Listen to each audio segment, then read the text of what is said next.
الحمد لله والصلاة والسلام على سيدنا محمد وعلى آله وأصحابه أجمعين.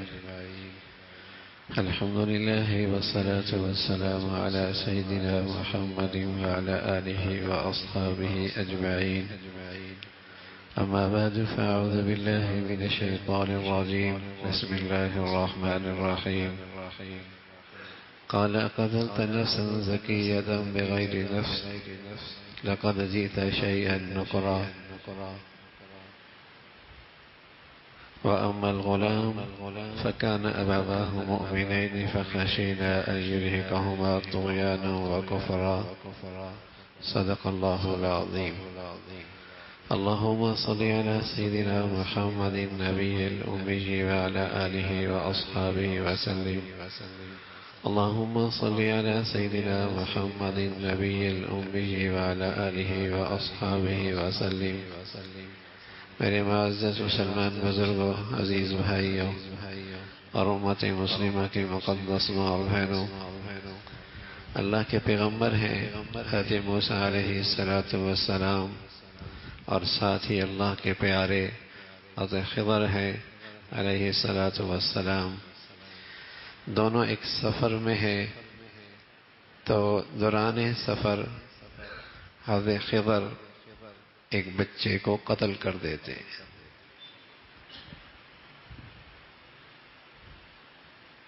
اور جیسے ہی بچے کو قتل کرتے ہیں حضرت موسیٰ علیہ السلام فرماتے اقتلت زکیۃ بغیر نفس، بغیر کسی قصور کے اس بچے کو آپ نے قتل کر دیا. لقد جئت شیئا نکرا، بولے یہ کیوں قتل کیا؟ اب قتل کرنے والا بھی اللہ کا پیارا حضرت خضر علیہ السلام، اس قتل پر سوال اٹھانے والے بھی اللہ کے پیارے حضرت موسیٰ علیہ السلام، اور اس کا تذکرہ بھی قرآن میں موجود. اور قیامت تک مسلمان اسے پڑھتے رہیں گے. اور قرآن تو زندگی کا نام ہے، زندگی سنوارنے کا نام ہے، زندگی بنانے کا نام ہے، نجات اور فلاح کا راستہ بتانے کا نام ہے. اس میں اس بات کا تذکرہ ہے، کوئی سبق ہے نا. وَأَمَّا الْغُلَامَ فَكَانَ أَبَوَاهُ مُؤْمِنَيْنِ فَخَشِينَا أَن يُرْهِقَهُمَا طُغْيَانًا وَكُفْرًا.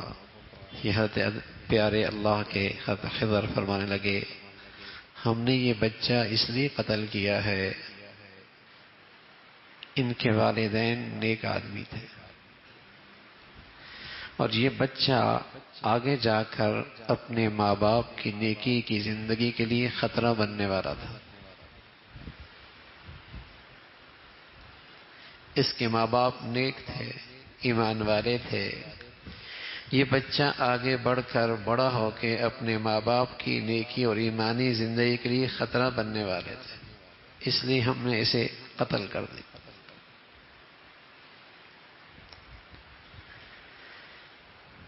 آج دنیا میں ایسی اولاد جو ماں باپ کی ایمان کے لیے خطرہ بننے والی ہو، اسے قتل کرنے کی اجازت نہیں.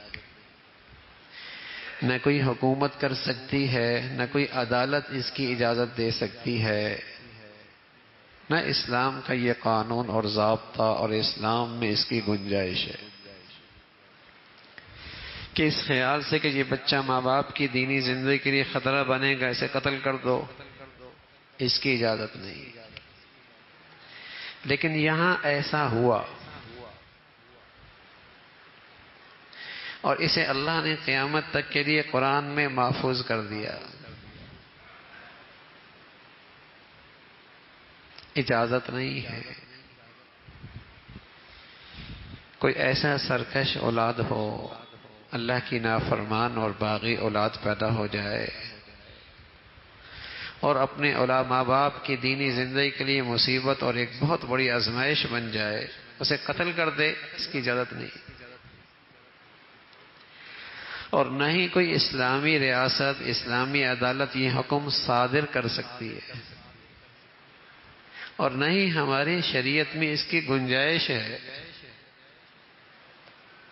لیکن یہاں ایسا ہوا، اور قیامت تک کے لیے اللہ نے اپنے کلام میں اسے محفوظ کر دیا، اور اہل ایمان سے کہا یہ قرآن پڑھو اور اس سے رہنمائی لو، اس سے سبق لو، اس سے ہدایت لو۔ تو کیا ہدایت مل رہی ہے؟ ہدایت یہ مل رہی ہے، ارے بھائی دینی زندگی اتنی بڑی قیمتی چیز ہے، ایمانی زندگی اتنی بڑی دولت ہے، اس کے خاطر بڑی سے بڑی محبوب ترین چیز بھی قربان کی جا سکتی ہے۔ یہ سبق دیا جا رہا ہے۔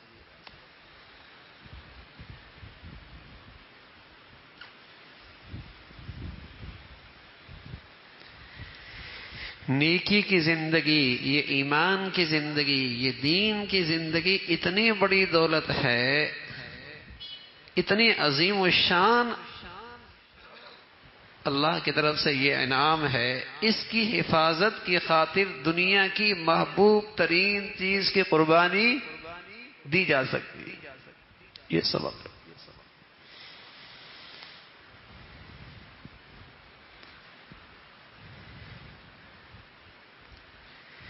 یہ سبق دینا مقصود ہے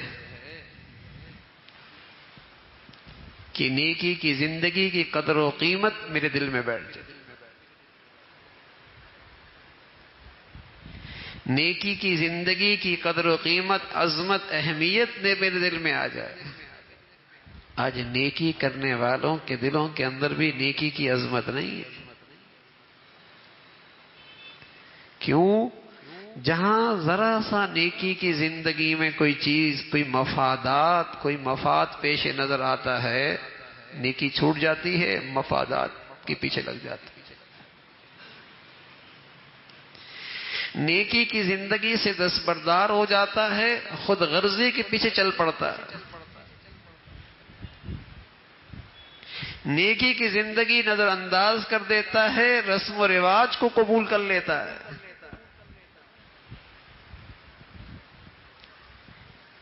نیکی کی زندگی سے دستبردار ہو جاتا ہے اور خواہشات کو قبول کر لیتا ہے۔ آج نیکوں کے ہاں بھی نیکی کی وہ عظمت نہیں جس کا سبق قرآن دے رہا ہے۔ یہاں تو نیکی کی زندگی کی خاطر اولاد کی قربانی ہو رہی ہے۔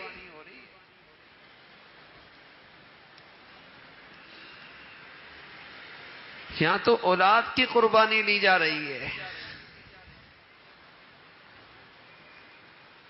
آج نیکوں کے ہاں بھی نیکی کی عظمت نہیں ہے۔ اس کا نتیجہ یہ ہے کہ ابا نیک ہے، اولاد نیک نہیں، تو ابا کو پریشانی کوئی نہیں۔ اماں نیک ہے، بیٹی نیک نہیں، تو کوئی تکلیف نہیں ہے۔ ہاں، مادیت کی اہمیت ہے کہ یہ نقصان بیٹی کا ہو جائے، بیٹے کا ہو جائے، باپ کو درد شروع ہو جاتا ہے، تکلیف شروع ہو جاتی ہے۔ اس کی قدر و قیمت ہے۔ نیکی کی زندگی کی کتنی قدر و قیمت ہے، قرآن یہ سبق پیدا کرنا چاہتا ہے۔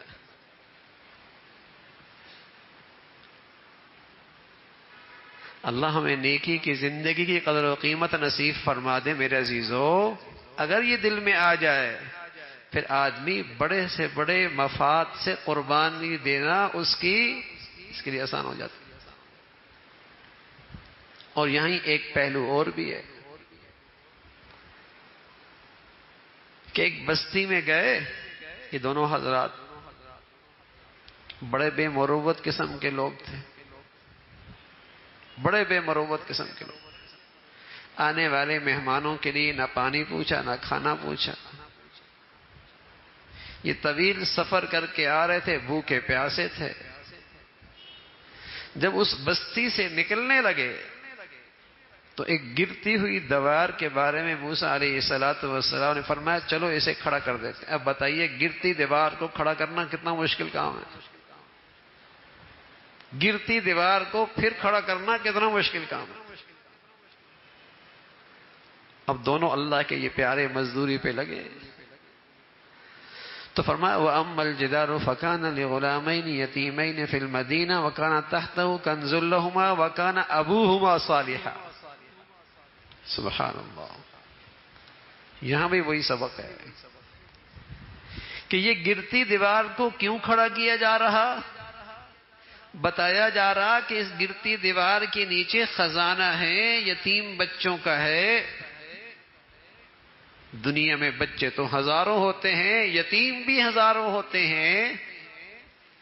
انہی بچوں کی کیا خصوصیت ہے کہ پیغمبروں سے مزدوری کرائی جا رہی، محنت کرائی جا رہی، گرتی دیوار کو کھڑا کیا جا رہا۔ فرمایا وَكَانَ أَبُوهُمَا صَالِحًا، وَكَانَ أَبُوهُمَا صَالِحًا۔ بڑی بات یہاں پر یہ ہے کہ ان کے ماں باپ نیک تھے۔ سبحان اللہ، ماں باپ کی نیکی کی برکت کیا ہوئی کہ آج ان کی اولادوں کا رزق محفوظ ہو رہا، معاش محفوظ ہو رہا، اور اس کی حفاظت کے لیے پیغمبر محنت کر رہے۔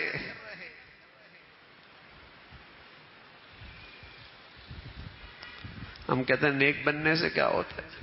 ارے میاں، نیک بننے سے تجھے بھی فائدہ ہوگا، تیری اولاد کو بھی فائدہ ہوگا۔ نہ صرف آخرت میں فائدہ ہوگا، دنیا کے اندر بھی اس کے ثمرات ہوں گے۔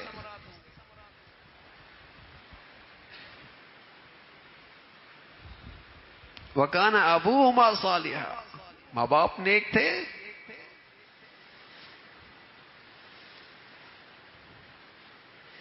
نیکی کے لیے اولاد خطرہ بن رہی، قتل ہو رہی۔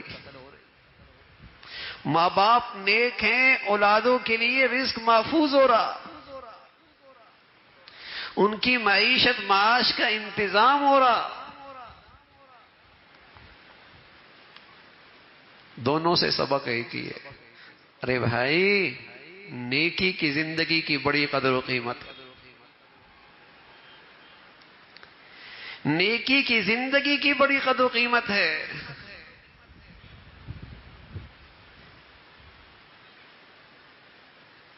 نیک رہو،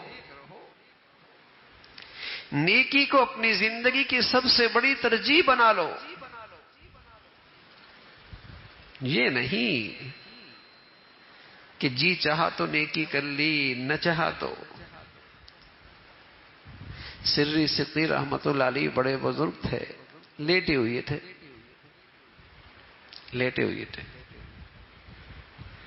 تو بس اوقات اللہ رب العزت اپنے غیب سے تربیت کا انتظام فرماتے ہیں، رہنمائی فرماتے ہیں۔ یوں لگا درخت کے اندر سے آواز سی آ رہی، آواز آئی سری ہماری طرح بنو۔ لوگ ہمیں پتھر مارتے ہیں، ہم انہیں پھل دیتے ہیں، پتھر پھینکتے ہیں ہماری طرف، ہم انہیں پھل دیتے ہیں، ہماری طرف بنو۔ لوگ برائی تمہاری کریں تم اچھائی سے پیش آؤ۔ سری فرمانے لگے صدیق رحمت اللہ علیہ بڑی بزرگی ہے، لیکن یہ بتاؤ دنیا تمہیں آگ میں کیوں جھونک دیتی ہے؟ تمہارے سے تندور کیوں گرم کیے جاتے ہیں؟ تم آگ کا ایندھن کیوں بنتے ہو؟ تو آواز آئی ہاں خوبیاں تو ہمارے اندر بہت ہیں، لیکن ایک خامی ہے، اور اس خامی نے ہماری ساری خوبیوں پہ پانی پھیر دیا ہے۔ اور وہ خامی یہ ہے کہ جدھر کی ہوا چلتی ہے ہم ادھر ڈولنے لگتے ہیں، جدھر کی ہوا چلتی ہے ہم ادھر ہی ڈولنے لگتے ہیں۔ استقامت کوئی نہیں ہے، مستقل مزاجی کوئی نہیں ہے، جدھر کی ہوا چلتی ہے ادھر ڈولنے لگتے ہیں، کبھی نمازی اور کبھی بے نمازی، کبھی آنکھوں کی پاکیزگی اور کبھی بد نظری، کبھی حیاداری اور کبھی خوشیوں میں اور شادیوں میں بے حیائی کے تماشے. کہیں حلال آ گیا تو وہ کھا لیا، حرام آیا تو دریغ اس سے بھی نہ کیا. کوئی مستقل مزاجی نہیں ہے، جدھر کی ہوا چلتی ہے ادھر ڈولنے لگتے ہیں. جس نے ہماری ساری خوبیوں پہ پانی پھیر دیا ہے. ماحول مل گیا، حرم پہنچ گئے، تہجد گزار بھی بن گئے. واپس ایئرپورٹ کی طرف آئے، فجر بھی گئی.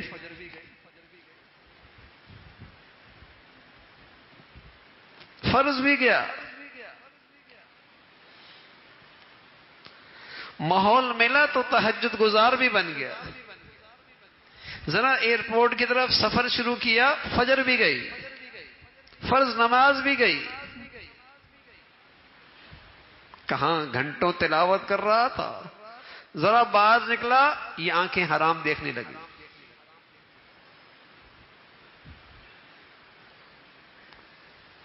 صحت ترجیح ہوتی ہے نا. مسئلہ نیکی کرنے کا نہیں ہے.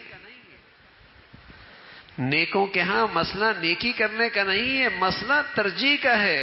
جیسے آپ کے ہاں ہمارے ہاں صحت ترجیح ہوتی ہے نا بھائی. اب بتائیے، 40 سال کا شوق بھی چھوٹ جاتا ہے نا صحت کی خاطر. ڈاکٹر نے کہہ دیا میاں اب میٹھا نہیں کھانا. تصور بھی نہیں تھا کہ میٹھے کے بغیر بھی چائے پیوں گا. صحت ترجیح ہے نا. 40 سال کی عادت چھوٹ گئی. 40 سال ہو گئے کبھی سورج نکلتے نہیں دیکھا.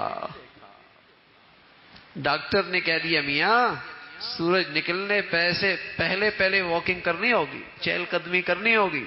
کھڑا ہو گیا.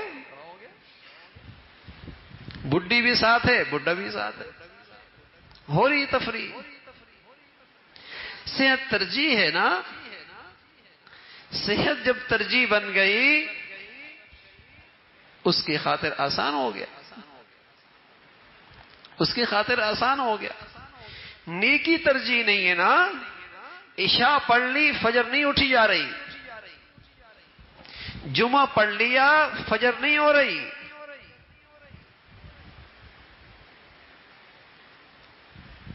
جس کا ماحول ہے وہ نیکی کر لی، جس کا ماحول نہیں اس نیکی سے یہ بہت دور ہے. تو نیک بننا ترجیح نہیں ہے نا، صحت ترجیح ہے. جب صحت ترجیح ہے تو بہت سی محبوب چیزیں اس کی خاطر چھوٹ جاتی ہیں. بڑی پسند ہے مجھے یہ چیز لیکن چھوڑ دیتا ہے. ترجیح جو ہے صحت. بڑی بڑی پسندیدہ چیزیں چھوڑ دیتا ہے، اچھے اچھے ذائقے قربان کر دیتا ہے. بھائی اتنی پسند تھی اسے، آئس کریم چھوڑ جاتی ہے. صحت ترجیح ہے. تو نیکی کی زندگی کی عظمت کتنی ہے، اہمیت کتنی ہے کہ نیکی کی زندگی میری ترجیح بن جائے. مسئلہ یہ ہے کبھی نیکی کر لینا مسئلہ نہیں، وہ تو ہو ہی رہی ہے، وہ تو ہو ہی جاتی ہے. لیکن مسئلہ ہے نیکی کی زندگی کی عظمت کتنی ہے، جس کا سبق قرآن دے رہا ہے کہ اس نیکی کی زندگی کے لیے اولاد خطرے میں، اللہ کا پیارا اسے قتل کر رہا ہے. گرتی دیوار ہے، بچوں کا معاش رزق خزانہ نیچے ہے، اس کی حفاظت کے لیے اللہ اپنے پیاروں سے خدمت لے رہا اور کہہ رہا اس کے ماں باپ نیک تھے. اس نیکی کا اثر ان کی اولاد کو بھی مل رہا ہے.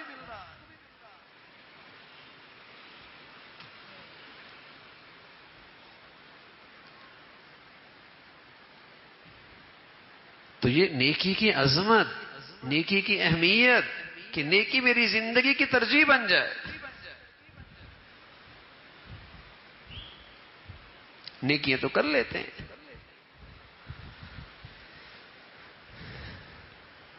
لیکن نیکیاں چھوڑ بھی بہت دیتے ہیں. صحت میں ایسا نہیں کرتے میاں. اگر بیٹا بیمار ہو جائے نا تو شفقت سمجھی جاتی ہے، بیٹے اب اسے نہیں استعمال کرنا، تمہاری صحت کو نقصان پہنچے گا. ایسا ہی ہے نا.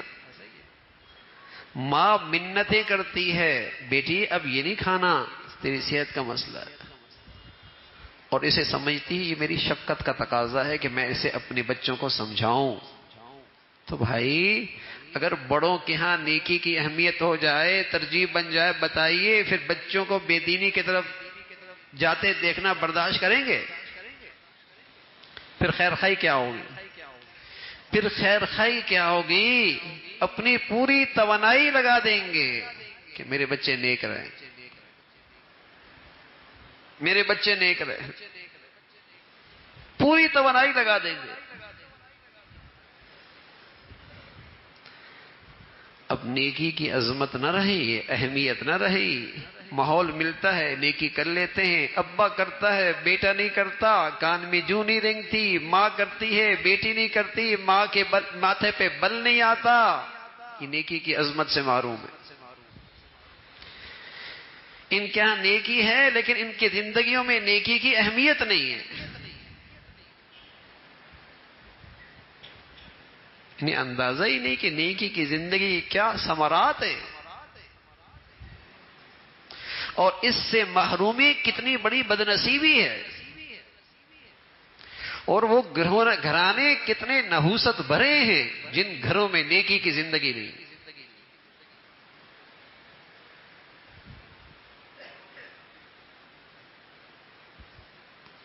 تو مسئلہ ترجیح کا ہے، مسئلہ ترجیح کا ہے. ایک اچھا گھرانہ، ایک اچھی زندگی، ایک اچھا معاشرہ کیسے ہوتا ہے؟ فرمایا وہ ایسا ہوتا ہے حبب الیکم الایمان وزینہ فی قلوبکم وکرہ الیکم الکفر والفسوق والعصیان اولئک هم الراشدون. یہ ہوتا ہے ایک اچھی زندگی، یہ ہوتا ہے ایک اچھا گھرانہ، یہ ہوتا ہے ایک اچھا معاشرہ اور سوسائٹی. کیا؟ حبب الیکم الایمان. ان کے ہاں ایمان اور ایمان کی زندگی سب سے بڑی محبوب ترین دولت بن جائے.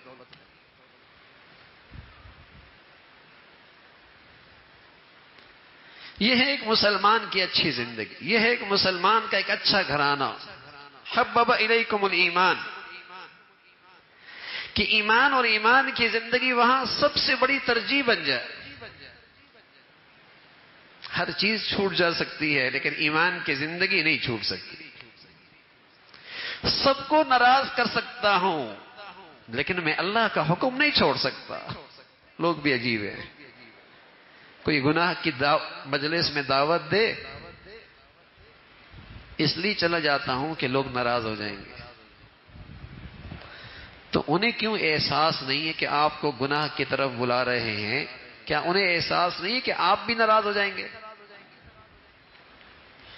کوئی آپ کو زہر کھلائے، آپ اس سے ناراض ہو جائیں، کوئی آپ کو زہر کے پیالے کی طرف بلائے، آپ اس سے ناراض ہو جائیں، اور آپ کو کوئی گناہ کی طرف بلائے اور پھر آپ کہیں نہیں جاؤں گا تو وہ ناراض ہو جائے گا.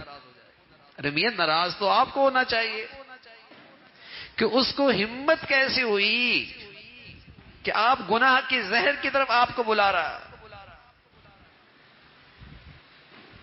ناراض تو آپ کو ہونا چاہیے تھا. لیکن چونکہ نیکی کی زندگی کی عظمت نہیں، اہمیت معاشرے سے نکل گئی، کوئی میری نیکی کا دشمن بنتا ہے اسے میں اپنا بدخواہ نہیں سمجھتا، اور کوئی میرے مال کا لٹیرا بنتا ہے اسے میں اپنے لیے بڑا دشمن سمجھتا ہوں. کوئی مجھے مالی دھوکہ دینا میں اسے اپنا دشمن سمجھتا ہوں، اور کوئی مجھے ایمانی لحاظ سے برباد کر دے میں اسے اپنا بدخواہ نہیں سمجھتا. ارے اصل بدخواہ تو یہ ہے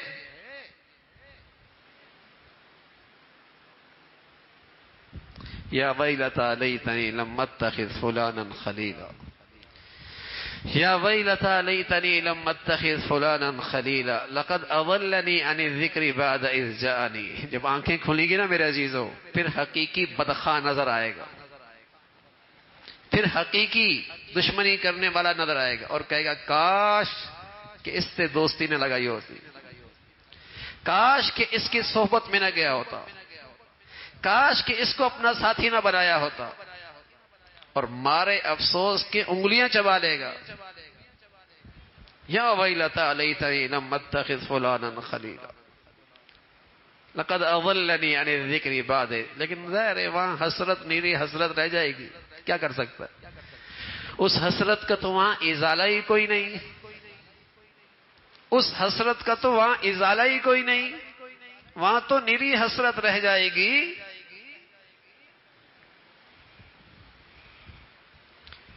تو مال کا دشمن دشمن ہے، ایمان کا دشمن دشمن نہیں.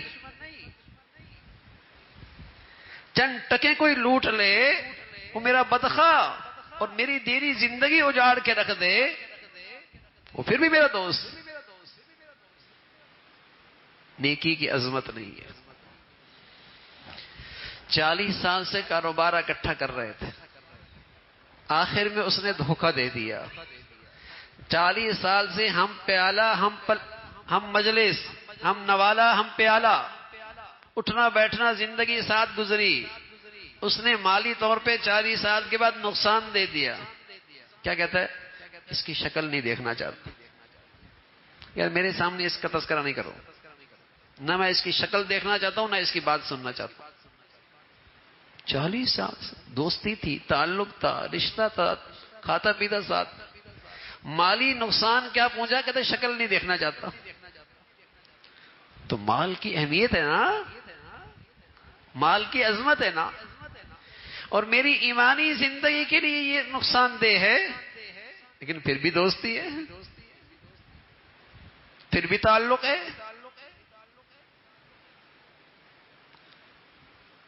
یہ احساس ہی نہیں ہوتا کہ اس سے میری نیکی کی زندگی خطرے میں ہے. حبب الیکم الایمان وزینہ فی قلوبکم. ایک مسلمان کی صحت مند زندگی، ایک مسلمان کا صحت مند گھرانہ، جس کے بارے میں قرآن کی طرف سے گواہی ہے، اللہ کی طرف سے وعدہ ہے، اللہ کی طرف سے اعلان ہے، اولئک هم الراشدون. یہ ہیں ہدایت والے، یہ ہیں کامیاب. حبب الیکم الایمان، کہ ایمان اور ایمان کی زندگی ان کے ہاں سب سے بڑی ترجیح بن جائے. اصل مسئلہ ترجیح کا ہے، اصل مسئلہ اہمیت کا ہے. جیسے صحت کی اہمیت ہے، مال کی اہمیت ہے، عزت کی اہمیت ہے نا اہمیت، اور ہونی بھی چاہیے. لیکن ان سب سے زیادہ ایمانی زندگی کی اہمیت ہونی چاہیے.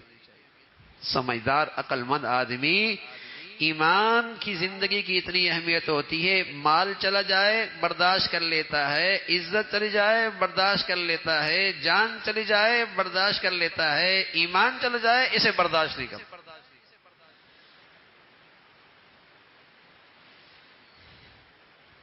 اسے برداشت نہیں کرتا. ایمان کی خاطر عزت چلی جائے سعادت، مال لگ جائے خوش نصیب، اور سبحان اللہ جان چلی جائے تو فرشتے بھی اس کی زندگی پہ رش کرتے ہیں، اس کے مرنے پہ رش کرتے ہیں. ایمان ترجیح ہے. حبب الیکم الایمان وزینہ فی قلوبکم، اور یہ اندر رچ بس جائے. سبحان اللہ. رسول اللہ صلی اللہ علیہ وسلم دعا کیا کرتے تھے، اللہم حبب الایمان وزینہ فی قلوبنا. اور کبھی فرمایا کرتا اللہم انا نسألک ایمانا یباشر قلبی، یباشر قلبی، کہ میرے اندر ایمان رچ بس جائے. اللہ ہمیں نصیب فرما دے، اللہ ہمیں نصیب فرما دے. جب ایمان صحت مند ہوتا ہے نا، پھر ایمانی زندگی کا آدمی ذائقہ محسوس کرتا ہے. سجدے کا اپنا مزہ، تلاوت کا اپنا مزہ، خلوتوں کا اپنا مزہ، تہجد میں اٹھنے کا اپنا مزہ. فرمایا ذاق طعم الایمان. پھر ایمان کا ذائقہ محسوس کرتے، جیسے بریانی کا اپنا مزہ، دودھ کا اپنا مزہ، قورمے کا اپنا مزہ، ہاں مٹھائی کا اپنا ذائقہ. اور کسی کو اگر ان چیزوں کے ذائقے نہ آئے تو کیا کہتے ہیں میاں؟ نزلہ ہے، بخار ہے، طبیعت خراب ہے، منہ کا ذائقہ خراب ہے، اس لیے ہر چیز کڑوی کڑوی سے لگ رہی ہے. اور اگر ذائقہ ان عبادات کا نہ آئے تو سمجھو میاں ایمان کا ذائقہ خراب ہے. ورنہ نبی کی بات سچی ہے، ذاق طعم الایمان، اس کا ذائقہ ہے اپنا. اس لیے حضرت عثمان فرمایا کرتے تھے رضی اللہ تعالیٰ عنہ کہ جسے اللہ رب العزت صاف دل دے دے نا، اور صاف زبان دے دے، صاف دل دے دے اور صاف زبان دے دے، وہ تو قرآن کی تلاوت سے سیر ہی نہیں ہوتا. سبحان اللہ. ذائقہ ہے نا، مزہ آ رہا ہے. جیسے ہمیں موبائل میں مزہ آ رہا ہوتا، گھنٹوں لگے ہوتے ہیں، بس کھولنے کی دیر ہے، ٹائم کا پتہ ہی نہیں لگتا، کہاں سے کہاں نکل جاتا ہے، اور پورا دن گزر جاتا ہے، قرآن کی توفیق نہیں ہوتی. بلکہ خلوت میں بیٹھ کر اللہ کی یاد ایک پہاڑ بن جاتی ہے، بیٹھنے کا دل ہی نہیں کرتا.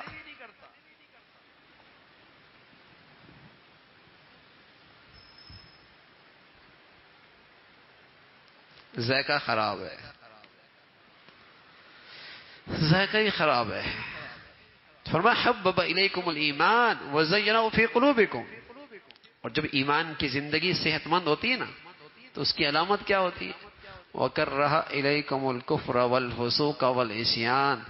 کفر کے رسم و رواج اور کفر کی زندگی اور اللہ کی نافرمانی اور فسق، اس سے گھن آنے لگتی ہے. گھن گھن. جیسے آدمی پخانے کے پاس سے گزرے، کچرے کے ڈھیر کے پاس سے گزرے، گندگی کے پاس سے گزرے تو بتائیے کیسے گزرتا ہے؟ ناک پہ رومال رکھ لیتا ہے، وہ نہ ہو تو ہاتھ رکھ لیتا ہے اور تیزی سے گزرتا ہے. گھن آ رہی ہوتی ہے. فرمایا جب اللہ رب العزت ایمان کی صحت کس خوش نصیب کو نصیب فرما دے اور ایمان کی زندگی اس کے ہاں سب سے بڑی ترجیح بن جائے تو پھر گناہوں کی زندگی سے اسے گھن آنے لگتی.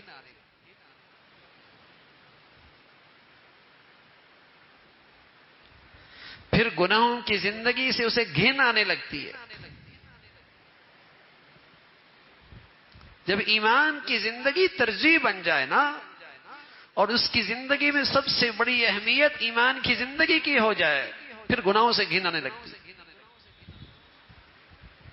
یہ مطلب نہیں گناہ نہیں ہوتا، گھن آنے کے باوجود بھی پخانہ بچے کی ماں کے کپڑوں پہ لگ جاتا ہے. جب اسے صاف کر رہی ہوتی ہے گھن آ رہی ہوتی، لیکن پھر بھی کپڑوں پہ لگ جاتا ہے نا، پھر بھی لگ جاتا ہے. لیکن جب لگ جاتا ہے تو بتائیے ان کپڑوں کے ساتھ وہ کیا سہیلیوں میں بیٹھتی ہے، پلنگ پہ لیٹتی ہے، اسی کے ساتھ بیٹھ کے کھانا کھاتی ہے؟ گھن آ رہی ہوتی. جب تک صاف نہیں کر لیتی چین نہیں آتا. سبحان اللہ. جب گناہوں سے گھن آتی ہے میرے عزیزو، کبھی خطا اور نسیان ہو بھی جاتا ہے اور غلطی ہو بھی جاتی ہے، لیکن چین نہیں آتا جب تک کہ اس گندگی کو صاف نہ کر. چین نہیں آتا. عائشہ فرمایا کرتی تھی رضی اللہ تعالیٰ عنہ، اللہ کے نبی صلی اللہ علیہ وسلم ایک دعا کیا کرتے تھے. اللہ کے نبی صلی اللہ علیہ وسلم ایک دعا کیا کرتے تھے اور فرمایا کرتے، اے اللہ مجھے اپنے ان بندوں میں شامل فرما لے جو نیکی کریں تو خوش ہوں، اور اگر ان سے کوئی گناہ ہو جائے تو معافی مانگ لے. اللہ کے نبی کہہ رہے اے اللہ مجھے ان لوگوں میں شامل فرما لے، نیکی کریں تو خوش ہو جائیں اور ان سے کوئی خطا ہو جائے تو فوراً معافی مانگ لیں. کیا مطلب؟ اگر اسے نیکی کی توفیق مل رہی ہے اور نیکی اس کی زندگی کی سب سے بڑی ترجیح ہے اور اللہ کی اس پہ نظر کرم ہو جائے کہ اسے نیکی کی توفیق ہو رہی ہو تو وہ اندر سے اتنا خوش ہو رہا ہے، اتنی شکر کی کیفیت ہے، کیا دولت مل گئی. ایک کیفیت تو یہ ہے. اور اگر خطا ہو گئی تکلیف ہو گئی، قلق ہو گیا، دکھ ہو گیا، اور جب تک معافی نہ مانگے چین نہ آئے، تو رسول اللہ صلی اللہ علیہ وسلم نے اپنے دعا کے ذریعے یہ بات سمجھائی کہ جس شخص میں یہ دو علامات موجود ہیں وہ بڑا سعادت مند ہے۔ کون؟ حمیدہ مجید، بھئی خاتون ہے نیچے، حمیدہ مجید، وہ باہر تشریف لے جائیں، ان کے میاں ان کو بلا رہے ہیں، حمیدہ مجید۔ تو میں عرض یہ کر رہا ہوں کہ اللہ کے نبی صلی اللہ علیہ وسلم یہ دعا کیا کر رہے ہیں کہ اللہ مجھے اپنے ان بندوں میں شامل فرما لے، نیکی کرے تو خوش ہو جائے، خطا ہو جائے تو معافی مانگ لے۔ یعنی یہ بہت بڑی سعادت مندی کی علامت ہے کہ اس کی زندگی میں نیکی کی اتنی ترجیح ہے کہ جب مل جائے تو خوش ہو جائے۔ جیسے ہمیں مال مل جائے، کاروبار اچھا مل جائے، بزنس اچھا ہو جائے، بتائیے کتنا مزہ آتا ہے، اندر ہی اندر کتنی خوشی ہو رہی ہوتی ہے، کتنی اندر سے خوشی ہو رہی ہے۔ اور رسول اللہ صلی اللہ علیہ وسلم نے فرمایا جس کی زندگی میں نیکی کی ایسی خوشی ہو اور مال کا نقصان ہو جائے تو بتاؤ کیا ہوتا ہے؟ رات کی نیندیں اڑ جاتی ہیں میاں، ڈپریشن میں چلا جاتا ہے، ڈپریس ہو جاتا ہے، ارے میاں اتنا نقصان ہو گیا، لٹ گیا میں تو۔ اور فرمایا جس کی زندگی میں اللہ کی نافرمانی ہو جائے اسے ایسی قلق ہو، تکلیف ہو، اور پھر اللہ سے معافی مانگ لے تو یہ علامت ہے کہ یہ سعادت مند آدمی ہے۔ اللہ ہمیں ان لوگوں میں شامل فرما لے۔ اللہ کے نبی یہ دعا، حضرت عائشہ فرماتی ہیں اللہ کے نبی یہ دعا کیا کرتے تھے، اور دعا کیا کرتے کیا کرتے تھے؟ آپ کی دعا تو ہمارے لیے درس ہے، آپ کی دعا تو ہمارے لیے نصیحت ہے، آپ کی دعا تو ہمارے لیے پیغام ہے کہ یہ سعادت مندی کی علامات ہیں۔ اور میرے عزیزو، یہ خوبیاں تبھی آیا کرتی ہیں جب نیکی کی زندگی اس کی زندگی کی سب سے بڑی ترجیح بن جائے۔ وَكَرَّهَ إِلَيْكُمُ الْكُفْرَ وَالْفُسُوقَ وَالْعِصْيَانَ، کہ گناہوں کی زندگی سے گھن آنے لگ جائے۔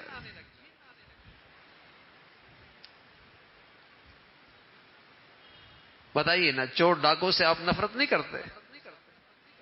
کیوں کرتے ہیں؟ جان کا دشمن ہے، مال کا دشمن ہے۔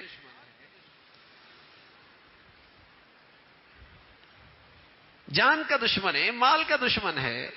ارے میاں کوئی چیز ایسی ہے جو میری ایمان کی دشمن ہے تو گھن آئے گی نا اسے۔ وَكَرَّهَ إِلَيْكُمُ الْكُفْرَ وَالْفُسُوقَ وَالْعِصْيَانَ أُولَئِكَ هُمُ الرَّاشِدُونَ، یہ تمغہ ہے ان کے لیے، انعام ہے ان کے لیے، یہ بشارت ہے ان کے لیے۔ تو نیکی کر لینا کافی نہیں بھائی، نیکی کر لینا کافی نہیں۔ اللہ کرے ایمانی اور نیکی کی زندگی میری زندگی کی سب سے بڑی ترجیح بن جائے۔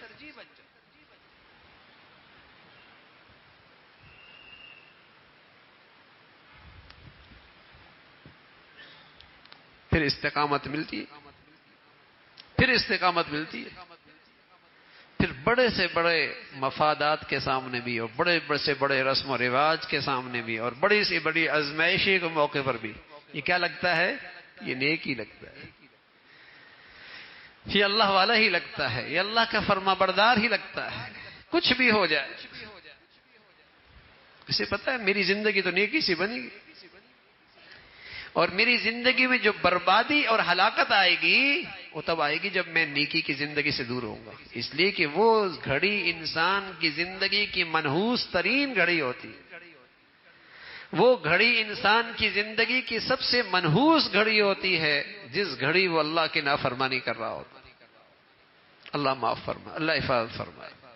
بڑی ہمت ہے، بڑی ہمت ہے، کوئی چھوٹے چھوٹے بونے حکمرانوں کی نافرمانی کر کے اور انہیں ناراض کر کے ان کے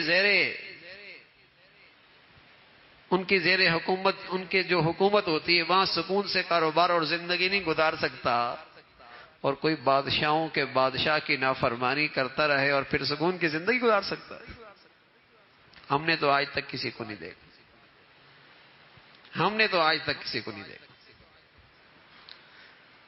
کسی کو نظر آتے ہوں گے بڑے مزے کر رہے ہیں، بڑے اسٹیٹس ہے، بڑے نوکر چاکر ہیں، بڑے آگے پروٹوکول ہے، آتے ہوں گے، لیکن ہمیں تو قرآن بتاتا ہے وَمَنْ أَعْرَضَ عَنْ ذِكْرِي فَإِنَّ لَهُ مَعِيشَةً ضَنْكًا، جو نیکی کی زندگی سے دور ہوتا ہے ہم اس کی زندگی تلخ کر دیتے ہیں۔ گاڑی ہو 3 کروڑ کی تب بھی زندگی تلخ ہوگی، کوٹھی ہو 20 کروڑ کی تب بھی زندگی تلخ ہوگی، گھڑی ہو لاکھوں روپے کی تب بھی زندگی تلخ ہوگی، اور ہیرے اور جواہرات پہنے ہو تب بھی زندگی تلخ ہوگی۔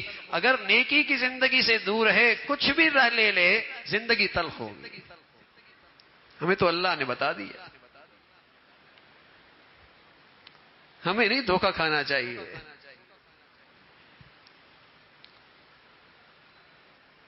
جیسے سورج کے آنے کے بعد دن کا آنا یقینی ہے نا، اور سورج کے جانے کے بعد رات کا اور شام کا آنا یقینی ہے، ہمیں تو اس سے بھی زیادہ یقینی بات ہے کہ جس کی زندگی میں گناہوں کا رواج ہے اس کی زندگی میں سکون نہیں ہے۔ ہمیں تو اس سے بھی زیادہ یقین ہے۔ باقی سب کچھ ہو سکتا ہے، سکون نہیں ہو سکتا۔ وَمَنْ أَعْرَضَ عَنْ ذِكْرِي فَإِنَّ لَهُ مَعِيشَةً ضَنْكًا، ہم اس کی زندگی تلخ کر دیں گے۔ اب وہ تلخی کی کیا شکلیں ہیں اور کتنی صورتیں ہیں، کوئی کس انداز سے پریشان ہے، کوئی کس انداز سے خوف زدہ ہے، کوئی کس انداز سے پریشانی میں مبتلا ہے، سکون نہیں ہے کسی کروٹ، کسی کروٹ اطمینان نہیں ہے۔ یہ تو اس دنیا کا حال ہے۔ وَنَحْشُرُ يَوْمَ الْقِيَامَةِ أَعْمَى، ہم کل انہیں اندھا اٹھائیں گے۔ دنیا میں بینا تھے، آنکھیں تھی، بینائی تھی، کل اندھا اٹھیں گے۔ کیوں اندھا اٹھا اللہ میاں؟ ہمارے تو بینا تھے۔ لِمَ حَشَرْتَنِي أَعْمَى، ہم تو دیکھتے تھے، فرما دیکھتے تھے لیکن ہماری زندگی تمہیں نظر نہیں آتی، ہمارے احکامات نظر نہیں آتے، تمہیں نیکی کی زندگی اور اس کی مبارک ثمرات نظر نہیں آتے۔ آج ہم نے تمہیں اندھا کر دیا، تم ہمیں کیا بھولے ہو، ہم نے تمہیں اپنی رحمت سے بھلا دیا۔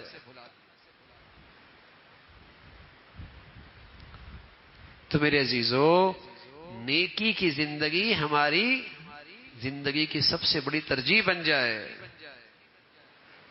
ترجیح بن جائے۔ دکان میں ہے، دفتر میں ہے، گھر میں ہے، خوشی ہے، تقریب ہے، اپنوں میں ہے، بیگانوں میں ہے، گھر میں ہے، سفر میں ہے، نیک رہوں گا بھائی۔ سب کچھ کر سکتا ہوں لیکن اللہ کی نافرمانی نہیں کر سکتا۔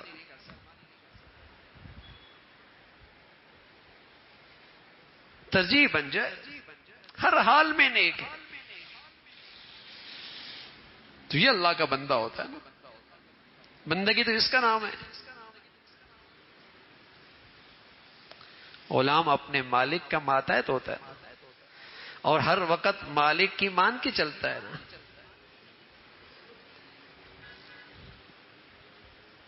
ہر وقت مالک کی مان کے چلتا ہے، تو اللہ کا بندہ تو ہوتا ہی وہی ہے بھائی جو ہر وقت اللہ کی مانتا ہے، ورنہ تو بندگی تھوڑی ہے، وہ تو شرمندگی ہے، وہ تو سراسر شرمندگی ہے، وہ کوئی زندگی تھوڑی ہے، وہ تو شرمندگی ہے۔ بندہ تو ہوتا ہی وہی ہے جس کی زندگی میں ہر حال میں اللہ کی بندگی، وہ بندہ ہے، ورنہ تو بھائی شرمندگی ہے۔ اولئک ھم شر البریہ، روئے زمین کی سب سے گھٹیا مخلوق ہے جس کی زندگی بندگی سے خالی۔ اولئک الانعام، یہ انسانیت کے مرتبے سے گر کر جانوروں کے صف میں چلا گیا، اس لیے کہ اس کی زندگی میں اللہ کی بندگی نہیں ہے۔ گھوڑے کو دیکھو میاں، وہ تو اپنی مالک کی اتنی مانتا ہے، جو اسے کھلاتا ہے، پلاتا ہے، اس کی ضروریات پوری کرتا ہے، کہ جب میدان جنگ کے اندر وہ دیکھتا ہے کہ مالک کہتا ہے کود پڑو، اور وہ دیکھتا ہے کہ کسی کی گردنیں کٹی ہیں، کسی کی گردن سر تن سے جدا ہے، کسی کوئی جسم کے لحاظ سے زخمی پڑا ہے، لیکن وہ گھوڑا اپنے مالک کی پھر بھی مانتا ہے. اور ان الانسان ربی لکنود، کہ انسان بڑا نا شکرا ہے، یہ بڑا احسان فراموش ہے کہ وہ ذات اس کو اتنا کچھ دے رہی ہے لیکن اس کی زندگی میں اس کی بندگی نہیں ہے. یہ تو اس جانور سے بھی گیا گزرا ہے، اس سے بھی گیا گزرا ہے. تو میرے عزیزو، زندگی بندگی سے ہے، انسانیت بندگی سے ہے، شرافت بندگی سے ہے، عزت بندگی سے ہے، کامیابی اور نجات بندگی سے. ورنہ کوئی شریف آدمی نہیں ہے کہتا بڑا شریف ہے بس نماز نہیں پڑھتا. ارے یہ کون سی شرافت ہے؟ بڑا اچھا آدمی ہے لیکن بس اس کی آمدنی ٹھیک نہیں ہے، پھر بھی کیسا اچھا آدمی ہے؟ انسانیت ہی بندگی سے ہے تو پھر شرافت بھی بندگی سے ہے، انسانیت ہی بندگی سے ہے تو پھر عزت بھی بندگی سے ہے، انسانیت ہی بندگی سے ہے پھر کرامت بھی بندگی سے ہے. اور بغیر بندگی کے شرافت ہی نہیں ہے، انسانیت ہی نہیں ہے.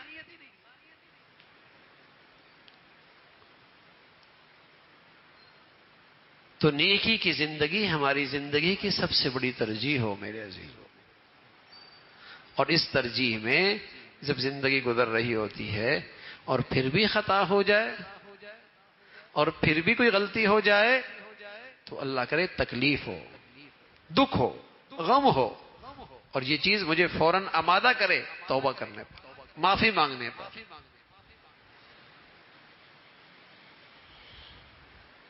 ایک چیز میں گندگی ہوتی ہے، گھن آتی ہے، بری لگتی ہے، لیکن آدمی بس اوقات اس میں ملوث ہو جاتا ہے، لیکن وہ برداشت نہیں ہوتی، برداشت نہیں ہوتی.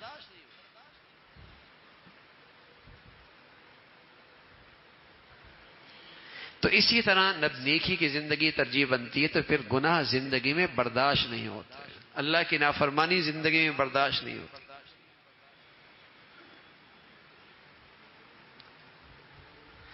تو میرے عزیزو، نیکیوں کا موسم بہار آ رہا ہے نا، ہاں نیکیوں میں کا موسم بہار آ رہا ہے. تو صرف نیکی نہیں کرنی، عزم کرنا ہے کہ نیکی کی زندگی میری زندگی کا ترجیح بن جائے گی.